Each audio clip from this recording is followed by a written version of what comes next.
Hello बच्चों, JEE mains 2024 की series में आप सभी का स्वागत है। ये जो आप सामने क्वेश्चन देख रहे हैं, ये जेई मेंस 2024 का अप्रैल वाला सेशन है जो अभी कंटिन्यूअस चल रहा है, उसका पेपर है। ये क्या बोल रहा है, आप इस चीज़ को ध्यान से देखिए। सॉल्यूशन चैप्टर का है, बहुत ही आसान क्वेश्चन है। बस इसमें आपको थोड़े से फार्मूले अगर याद हैं, आप ये क्वेश्चंस को इजीली कर सकते हो। हमसे पूछ रहा है क्या, 3 gram of acetic acid is dissolve in 500 gram of water, depression in freezing point of solution x x into 10⁻⁻1 kelvin का हुआ है, तो वैल्यू ऑफ एक्स पूछ रहा है। ये इंटीजर टाइप का क्वेश्चन है, ठीक है। नियरेस्ट इंटीजर में बताना है। तो 3 ग्राम एसिटिक एसिड है। अब हमने पढ़ा है कि डिप्रेशन इन फ्रीजिंग पॉइंट का क्या फार्मूला होता है, delta T F equal to क्या होता है, आई के एफ इंटू एम। तो हमें डेल्टा टी एफ तो मिल जाएगा। अगर हमें आई मिल जाए, के एफ की वैल्यू हमें दिया हुआ है 1.86, मोलरिटी हमें आसानी से मिल जाएगी। मोलरिटी क्या होती है, गिवन मोल अपान में molecular mass divided by weight of solvent, यानी कि गिवन मोल।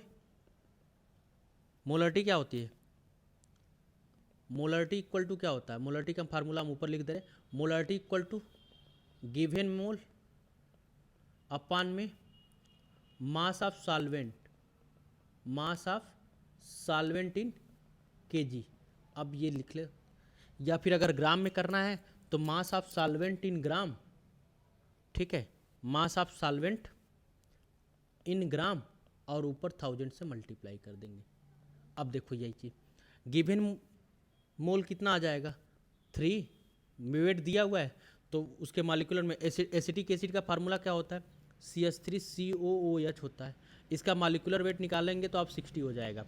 कार्बन का आ जाएगा 24, वाटर का हो गया, सॉरी, ऑक्सीजन का हो जाएगा 2 ऑक्सीजन का 32, प्लस 4 हाइड्रोजन है, तो ये हो जाएगा। तो इसको ऐड करेंगे तो 60 आ जाएगा। तो 3 डिवाइडेड बाई 60 अप इंटू 1000 अपान में मास कितना है सॉल्वेंट का 500, तो ये हो जाएगा 2 बार में, 2 से हो जाएगा 30, ये कैंसिल होके आ जाएगा 0.1।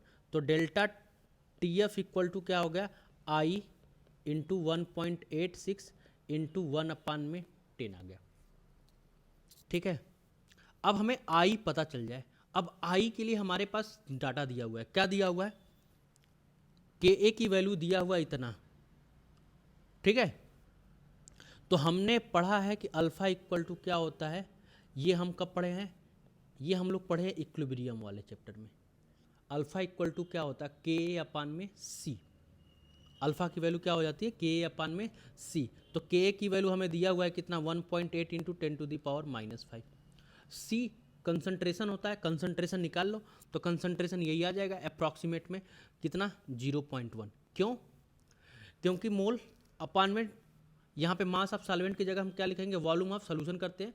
तो वॉल्यूम ऑफ सोल्यूशन लगभग में 500 है, क्योंकि 3 ग्राम एसिटिक एसिड ऐड करेंगे तो 503 आ जाएगा। डेंसिटी लगभग में सेम हो जाती है, तो उतना ज़्यादा मोलरिटी के ऊपर कोई इफेक्ट नहीं पड़ेगा। तो हम लोग मोलरिटी को की डेंसिटी क्या ले सकते हैं, मोलरिटी और मोलरिटी लगभग में सेम ले सकते हैं, तो ये आ जाएगा। अब इसको सॉल्व करेंगे तो क्या आ जाएगा, 1.8 इंटू 10⁻⁻4, ये अंडर रूट में। अब इसको सॉल्व करेंगे तो ये वैल्यू आ जाती है 0 पॉइंट, ये 1 पॉइंट कुछ इंटू 10⁻⁻2, ये आ गया अल्फ़ा की वैल्यू, ठीक है। अब अल्फ़ा की वैल्यू आ गई तो हमने पढ़ा है कि आई इक्वल टू क्या होता है, 1 प्लस n-1 अल्फ़ा। तो 1 प्लस करेंगे तो कितना हो जाएगा, 1 प्लस एसिटिक एसिड किस तरह से जाता है, CH3COOH, CH3COO माइनस प्लस यह। तो n की वैल्यू ये होती है कि वो आयन कितने में ब्रेक हो रहा है, वही होता है। तो यहाँ पे कितने आयन में ब्रेक हो रहा है, 2, तो 2 माइनस 1, अल्फ़ा की वैल्यू आ गई है अप्रॉक्सीमेट में 0.01। अब इसको सॉल्व कर लेते हैं, तो 1 प्लस ये आ गया 2 माइनस 1 करेंगे तो 0.01, यानी कि आई की वैल्यू कितनी आ गई, 1.01। अब यही वैल्यू उठा के इसमें रख देते हैं, तो डेल्टा टी एफ की वैल्यू यहाँ पे रख देते हो, आई की वैल्यू। तो ये delta T F equal to क्या आ जाएगा, 1.01 इंटू 1.86 इंटू 1 अपान में 10। तो इसको कट कर देंगे तो ये हो जाएगा, ये डेसिमल शिफ्ट यहाँ पे आ जाएगा, 1 का मल्टीप्लाई कर देंगे तो ये कुछ आ रहा है, डेल्टा टी एफ की वैल्यू कुछ आ रही है हमारी 0.186 के आसपास मल्टीप्लाई करने पे।